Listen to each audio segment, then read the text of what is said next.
evening, everybody. This is Mongol's first English entertainment talk show named Inspired by Zaya.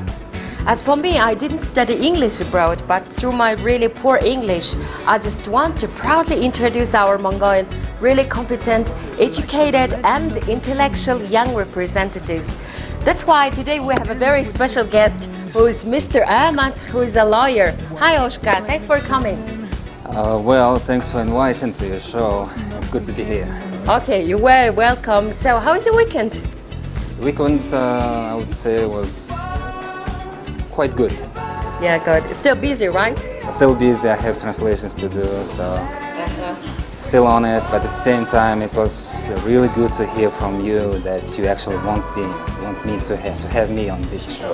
Yeah, Oshka, honestly, the main reason that I want to invite you to my talk show is that mostly I invite a public figure or well-known people, but you know, you're not so star. Yeah, it's true, but you're really competent in your sector and as a lawyer.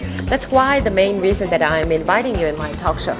So, Oshka, please introduce yourself to my viewers and tell me about yourself. Okay, my name is Mandakh. I'm 37. I'm a lawyer by profession, and I work for the Mongolian Envoy Advocates law firm.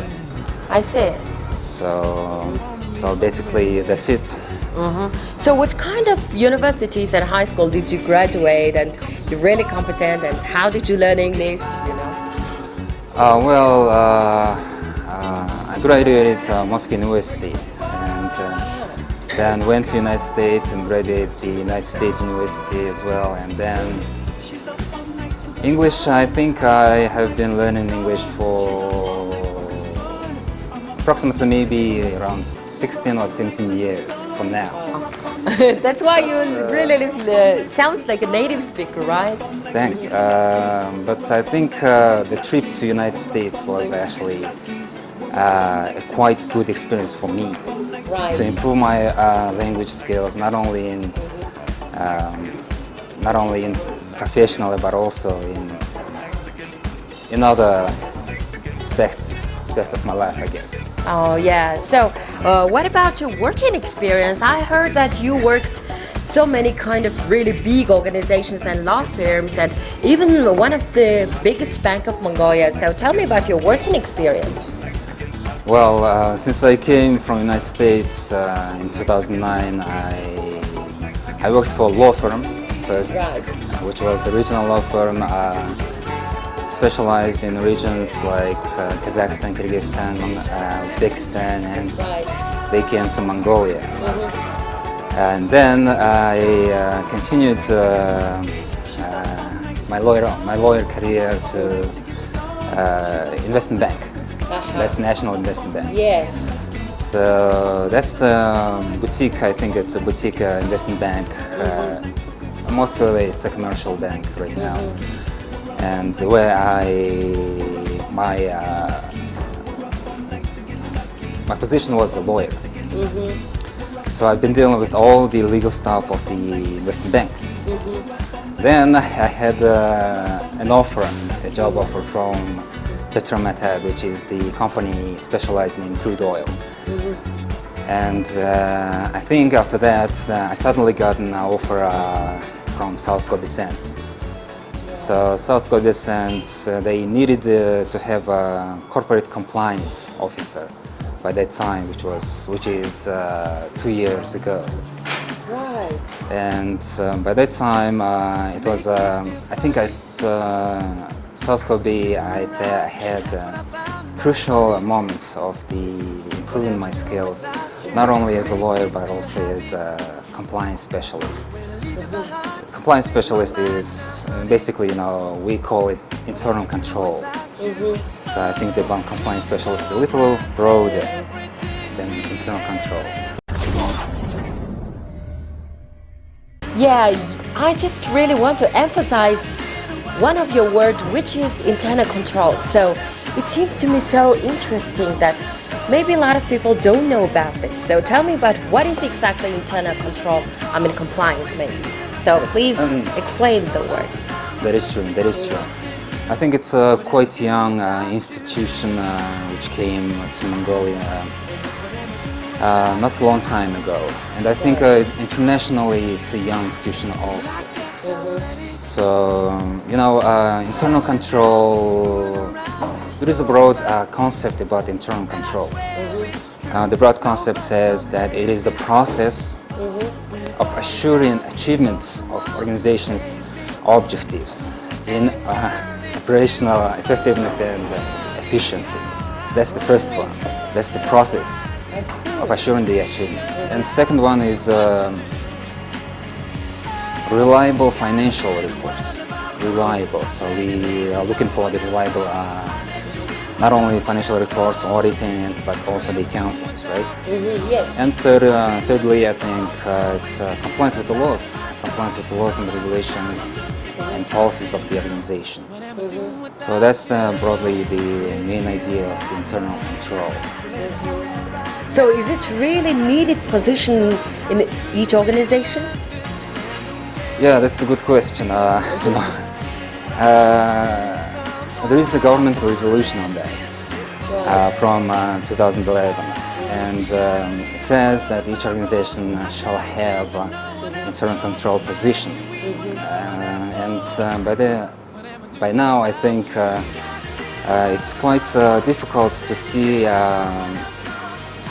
how they can develop their positions, since the institution by itself is quite young.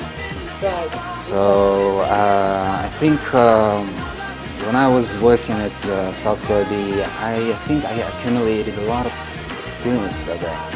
Right. And I had a very good and interesting master who actually showed me, taught me, right?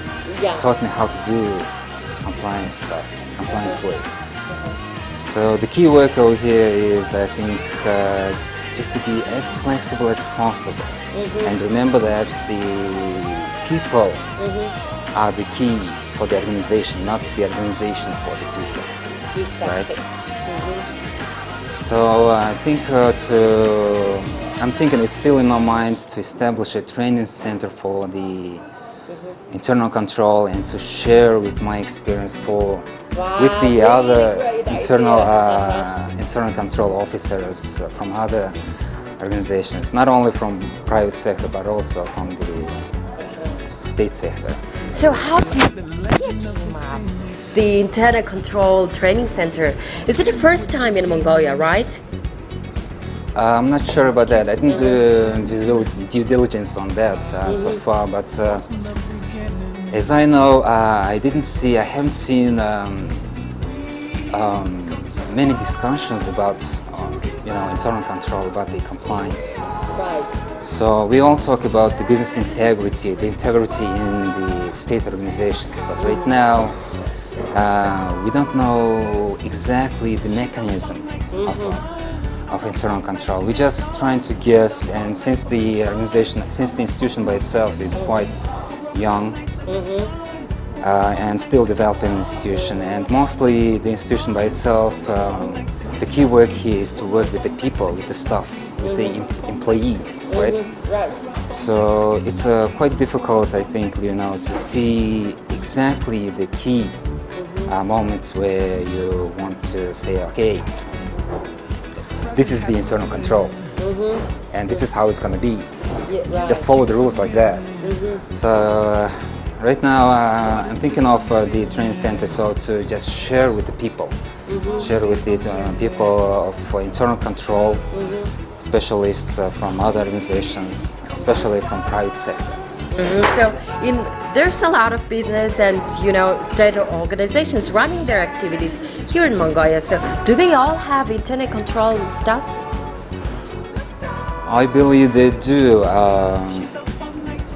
By the resolution of the government, it states, and actually it's obliged to have that position. But for the private sector, it's actually optional.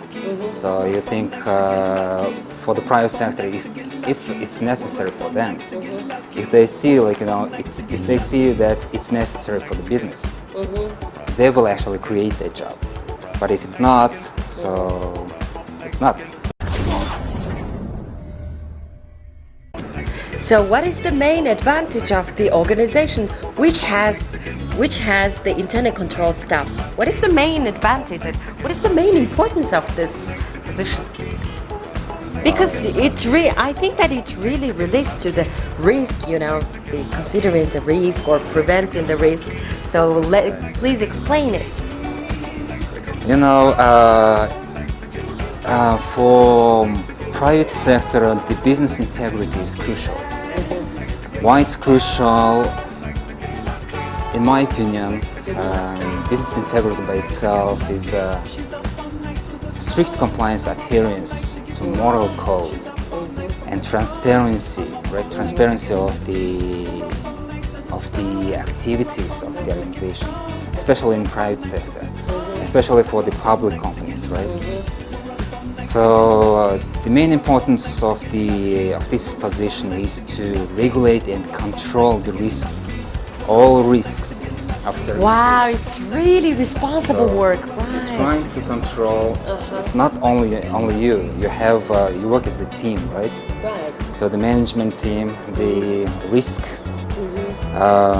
and the compliance. So everyone is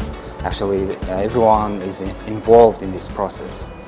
So you have to move on and work as one body. In that case, you will inhale and breathe healthy.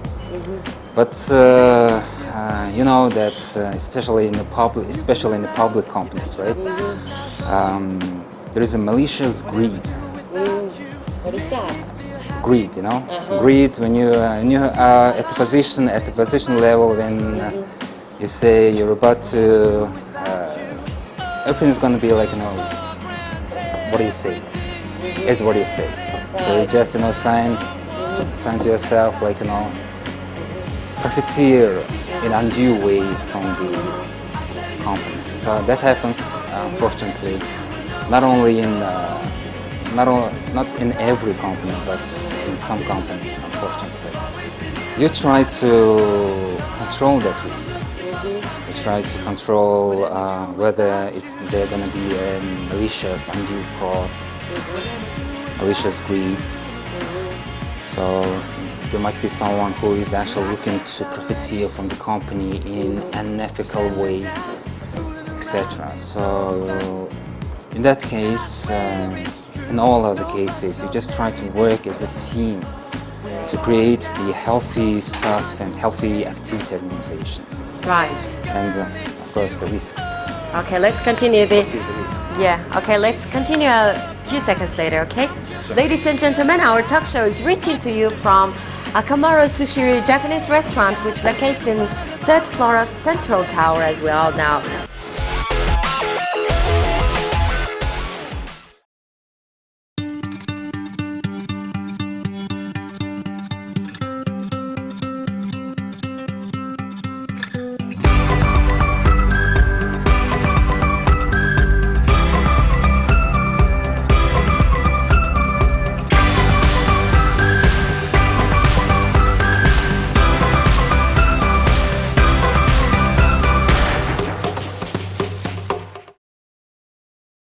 Okay, let's talk about your training center a little bit. So, how do you train the staff of the companies by internal control, by compliance? Do you have any special curriculum, or did you prepare something? Honestly, right now I don't have a specific program. Right. For this training center, but I'm looking forward to work with people who actually would be interested in cooperating in that particular direction. So right now, unfortunately, I don't have anything to say since I don't have a curriculum. It's just in my mind. Idea, right? I have an idea to create this center and where everybody, not only internal control officers, but also from management. For example, from private sector for CEO, CFO, COO, CCOs, right? So everybody, they who actually would be interested to see what the internal control is all about, and to see how they could manage. We always try to manage the risk, right? To control the risk. So they would be able to come to the. It's my idea, but they would be able to come to the center and share their thoughts, especially the experiences and especially the cases. So, have you ever worked as internal control in organization? Right, yeah? Yeah, compliance officer in compliance officer at South Gobi SGS is actually an internal. I don't know why, but the interpretation or the translation of corporate compliance officer, especially the compliance, came out as an internal control. So there is a debate over the network and social media about the internal control. That's quite good stuff, because we are trying to see what is internal control is all about. Right. So when I was at the South Gobi SGS, when I came to South Gobi as a compliance officer, I didn't have any idea about the compliance. Really? No? Yeah. So by that time when I came, I had a really good mentor from Rio Tinto, and he actually taught me, he actually showed me the way how to manage this stuff. So I worked with him very closely, and I think we actually achieved the works, the objectives we actually had for the planning for South Gobi. Unfortunately, as you see, the unstable situation with the Mongolian economy. Yeah.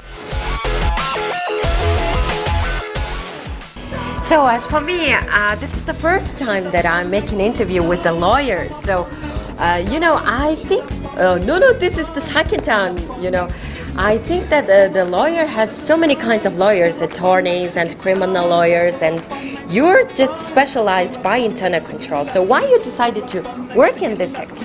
Why you chose this profession? The lawyer, I think it's again my opinion, right? In my opinion, the lawyers actually they are in every sector of our lives in society. Really? Yeah, especially when you see when you graduate. When you graduate the law school, you see and you're about on the age to choose which sector you're about to choose for your life. I see many young people, graduates, right? Graduates, freshmen, they come to the market and they don't have any idea which sector to choose. Maybe it's criminology, maybe it's civil sector, maybe it's you want to go for the state organizations, government, right? So I think at the last stage of your university education, you have to choose and you have to decide which sector you want to choose. For me, my specification actually was in international trade. So I'm a lawyer in international trade. So I was determined to work for the private sector. Right. That actually, I think, determined my way, my path to develop my, career in private sector. Yeah, from your CV, maybe from your working experience, you mostly worked in mining sector, and you did also the lot of research and surveys. So, what kind of surveys and research did you make on mining sector, and why you exactly really like to work in mining sector? There's a lot of sectors in Mongolia. Well, I think by that time, especially when the offer came from South Gobi, I just left previous jobs. I was unemployed. I didn't have any, preferences over like I would like to choose this sector or that sector. So that one was actually the job for me. So I didn't, choose. So it's like market chose me. That's how I see that. But I think I'm really grateful that actually market gave me this opportunity to work in the mining sector, in a mining company like SGS. So it's SGS actually. It had a good opportunity to develop recent years until I think it's my opinion again. Until they were actually wrongful decisions from the government came out. So as we see, the market and actually the society itself is actually degrading right now. So right. So tell me about the surveys and the research you did. Oh yeah, research. Since I finished my job in South Bogey, right now I do the lawyer and the translations. And when I do translations, especially in the legal sector, in the economic sector, and the projects, etc. So when you do the translations, you have to be involved in the process of the translation by itself. You have to understand the process, right? I would say that by that you just follow the. You just have to do the research on every translation you take. If it was, for example, in the legal area, I wouldn't say I would do the research. But in the other sectors, I would definitely do the research, a lot of research, and then you will find the right terminology. Right? Yes, exactly. So also you really specialize by legal translation. It seems to be so difficult because the technical and official language is so difficult to make. Of course, the professional translation. So tell me about the translation. So how difficult is that? What was the hardest for you, for example? Which one? Well, it is true that the terminology by itself is quite specific. Like in other sectors too, right? So you try to find the right terminology, and I think the difficulty was to gain the experience, right? So over the more than 10 years, you just gain, and every time there is an expression, right? That you learn. Yes. So every time you take a new contract agreement, you learn something new. Exactly. That actually, I think, motivates me to go further and do the researches for the translations I take or I get. Yeah. So I know that there's a lot of translation bureaus and translation centers running their activities here in Yuba City. So what do you think about them? They are really good, qualified, or I don't believe them. Well, right now it's hard to judge the. I admit that you don't have to judge. It's hard to judge right now, but let me guess. If you're not specialized in something, I think it's better to be honest about that, right? Right. To say okay, I cannot do that. Yeah. So yeah, sometimes I take the translations and I see that the spectrum or the area is not actually, I'm not familiar with. So in that case, I would say I would just decline, right? So I would say, sorry, I cannot do that. Right. So about the all translation bureaus around, I think they're all just doing fine. But you still need to see the quality of the bureaus, and I think the market by itself will just choose who's the best. Right now I am on Twitter, so I am on Facebook, so right now I'm just trying to get as much translations as possible, but at the same time I see that there are a lot of translation bureaus mushrooming in the social network. Yes, exactly. So it's kind of hard.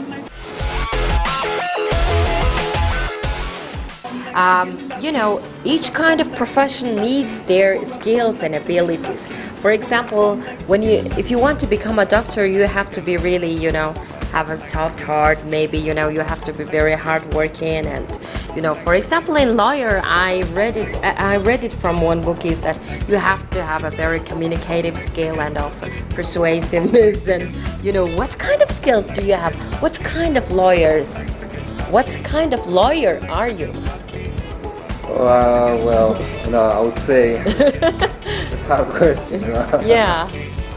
Everyone wants to be, at least to try to achieve something in that area, right? Yes. So when you have a profession, you just follow your dreams, and you want to have success in what you do. So it's hard for me to say I have this skill or that skill. So every time when I work with my partners or in public, I try to be as much as persuasive as I can, as much as flexible as I could. Yep. So basically, we work with people. And in my case, actually, we work with people, and of course, with the organizations, right, companies, etc. So you just try to be as flexible as possible and comply with the laws. Yeah, okay. Thank you. Ladies and gentlemen, our talk show is reaching to you from Akamaru Sushi Japanese restaurant, which locates in the 3rd floor of Central Tower in downtown.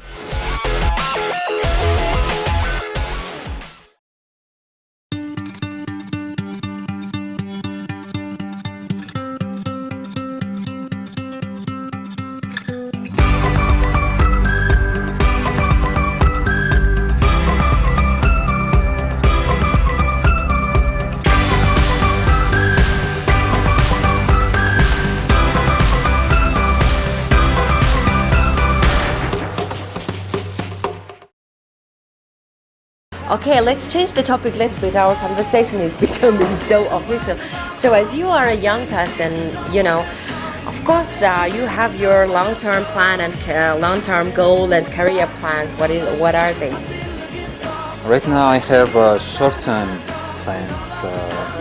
I think to achieve, to establish this training center, and right now to work in Ukraine for the training center with the people, and try to develop this particular institution in Mongolia. I think it's quite demanding sector in Mongolia, since we see how unstable the government is right now. We see how a lot of people talking about the bribes in state officials, right, and bribes in the private sector also. So by developing this particular sector, I think we will achieve a lot of positive aspects, points to regulate those, unfair, fraud, bribe, and etc. I think it's impossible. It's impossible to regulate the bribe and fraud, and how do we manage all of these? Yeah, no, it's like it's not possible. It's mostly impossible to reach 100%, right? Right. But still, when you work and you're trying to achieve something, the percentage is right. The percentage is, if it's 20 or 30%, that's good. We're talking about 2% more, that's good too. So it's not about to have 100%. Nothing is 100%, right? Maybe money is in the bank is 100%, right? But when you talk to the people, when you talk and work with the public matter things, 100% is a goal. Right. Probably not achievable. But at the same time, when you achieve only 2-3%, That's Yeah. the achievement. If you decide someone's really big problem, as you are a lawyer, and after the decision, how will you react that someone give you a huge amount of money that I really thank you?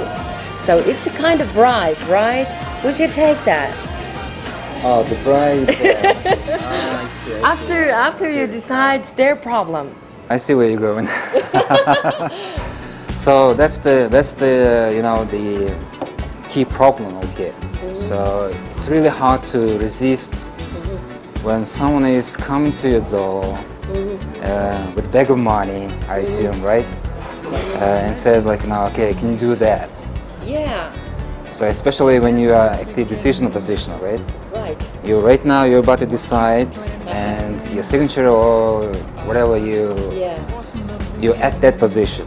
And when someone comes and says like, okay, can you do that? It's very hard to resist. But at the same time, what I think like, what we have to do, in that case is just to try to maximize the compliance, the control, the internal control, and the integrity aspect, which means like, we have to spread out about the business integrity all the time. Right. Integrity, and at the same time minimize the risk of such situations. Especially in the private sector, we can connect the salary system with the bonus system, right? If your integrity is good, you get the bonuses. If your integrity is bad, you just get the salary, and etc. Right? So that's a really hard question, Yeah. So it's really hard to resist, but at the same time, You're talking about just can you do it, and before the case that people will give you the money, but what is after the decision, after all things finished, happily ever after, can I take the money? But me, no. I could definitely say no. So I saw a lot of undue, unethical actions For example, would you take? taken in the countries. I think it's really unethical for me. And Really? yeah, I think it's genetically, or maybe it's like another way in my genes or something, right? So I just cannot see the eyes of the other people, right? After if I take the bribe, what would I say? Really? So Right. Okay. As you are a lawyer, would you break the law to save someone you really love? the life is important, especially the life of a person is more important than the law regulation. A lot of people. No, I would say many people, right? Many people, they see as a law, as a, I don't know, as the 10 amendments of God.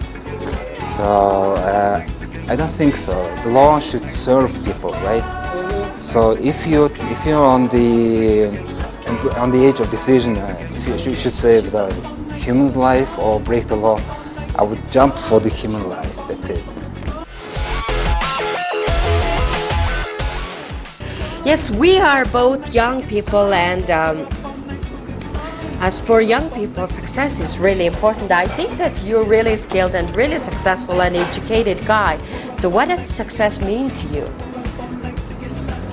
Oh, that's a really broad topic, I think. Yeah, just for you, what is that? Just for me, I think success is to reach your goals or your dreams. That's it. Really? Nothing more. I wouldn't speculate on this topic anyway, because it's a quite wide topic. Everyone, each one of us has its own ideas, and for me, the success is to reach my goal. It doesn't matter if it's short term or it's long term. For example, are you a successful man? I'm trying to be. Really? Okay. So, Oshka, I know that you graduated abroad in Russia. You studied in Russia and even the United States. And so, as for you, a Mongolian person, what did you learn from that high developed countries? I think. Is it their education, now your current education is really, are you satisfied your education to work here in Mongolia? Yes, I think I'm really happy that I had an opportunity to have, and I traveled to several countries, and in Russia, the educational system is a little different than in the United States. So right now, it's not important what degree you have. It's important what education you've got and how you see it, how you see it to use, right? If you want to, you say, okay, I'm really educated guy, and I must have a very important position at this company, at the government, etc. That is not true. So when you see your education from outside, and you see what can I do, what I cannot do, so you have your own decision, conclusion, right? So you say, okay, this skill I developed, and right on that point, my education will help me. On that side, I wouldn't be so sure about my educational background, right? Back and all. So I think I had this great opportunity to study in both countries, and in Mongolia, especially for young people, I would suggest always to have your own opinion on something, and always to do research, due diligence, and do research from different resources, from different sources, right? And compare and to have your own conclusion all the time. So if it says over the TV says this is bad, this is good for you, you have to always question why. Yes. And do your own research. That's the key word. That's the key word here, I think. That's the most, I think, thing for young people, exactly for the freshman who is coming out from the university and ready for market. Right. So of course, give some tips and advices to young people who would like to want to become a lawyer like you, because you're not so experienced, but you're a young lawyer, but you have almost maybe over a 10 years experience you got. So give some tips to the young people. Okay, I'll try. Be always true yourself. Be always true to yourself. That's the key. So if you believe in something, you just go for it. Go for it. That's it. And do the research. I think right now, as I just said, young people, they do not do a lot of research. They do not read, and they rely on poor sources. For example, they just go and watch TV, and they talk to each other, exchange their opinions, right? And they think okay, I've got this. But there is more, much more, over the internet, over the other resources like books and etc. So you just go for the, if it's internet, go for the Google, right? Or if it's other specters of legal practices, you just go for the legal practices. Get the book, talk to teachers, professors who are experienced in that sector. Exactly. And be true to yourself. That's it. Wow, yeah, really great. So maybe our viewers are really wonder that why the host call him Oshka. So I know that this is your nickname. So what is the main reason of this name? Oshka, your whole name is Ayamant, right? Yeah, my name is Ayamant, but how does name came? my friends call me Oshka, and What does it mean, Oshka? as long as I recall, my mother used to me, and still she calls me Oshka. And the only reason she calls me Oshka because she had a friend when I was just born, and she had a Russian friend. Oh, Russian friend, right? Yeah, and Russian friend used to call me Koshka. Really? Koshka in Russian is a cat. Yes. Is a cat, right? So Koshka, Koshka. Everybody started to call me Koshka. I don't know. I was a toddler, right? Right. So I can't remember, of course. Everybody started calling me Oshka, Oshka, and since in Mongolian alphabet there is no K, Ah, yeah. K not familiar, right? Not so widely used. Yes. So K just dropped, Ah, and Oshka stayed. yeah, your friends still calling you Oscar, right? Yep, all my friends, you are still calling me Oshka. So Yeah, also me too, right? I really like So that. and also your friend also still teasing you as you really look like ex-Prime Minister Bayer, right? I get it sometimes. I get it. How do you react that? How is your reaction for that? You really look like ex-Prime Minister. I think probably we have some similarities, but I don't think we look like at all. Yeah. But I think we just Do you think you're more handsome? a little bit similar, but I don't think I look like. Yeah, I know your point. You're more handsome than him, right? Oh, thanks. Okay, at the end of the interview, our talk show has a special part, which is throwing Mongolian traditional for ankle bones. Even though we're talking in English, we're still Mongolian, right? So this is really good for tune teller. Okay, let me see your spirit. Just one Okay. drop. Yes, just one drop. Okay, sheep and horse is kind of lucky, right? Sheep and horse. Goat and camel is deemed a little bit unlucky. Okay, let me see your spirit. All right, let's see. Good luck anyway. It's 2 sheep and 2 goats. It's kind of good because since you have 2 sheep, it's really good. It's good. Okay, Oshka, thanks for coming. Now Thanks for inviting. now our camera is opening to you and our microphone is free to you. You can say whatever you want. Please look at this camera. Oh, okay. Right. I would like to say hi to my parents, to my friends, and to everybody who knows me, who supported me as long as I had this beautiful career. And thanks for your invitation. You were welcome. To your talk show and this opportunity to have the conversation with you again in English. Yeah, right. That's it, I guess. Yeah. Okay, Oshka, thanks for coming. I wish you every success in your life and work in the future. Wish you lots of joy and happiness. Okay, thanks for I wish for you too. Yeah, thank you so much.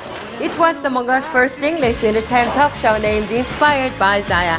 I always really proud of my really competent and educated Mongolian young people. Please guys, be strong and be happy and be yourself. Follow your possibilities. Nothing compares to a beautiful conversation with beautiful mind. See you next time, guys.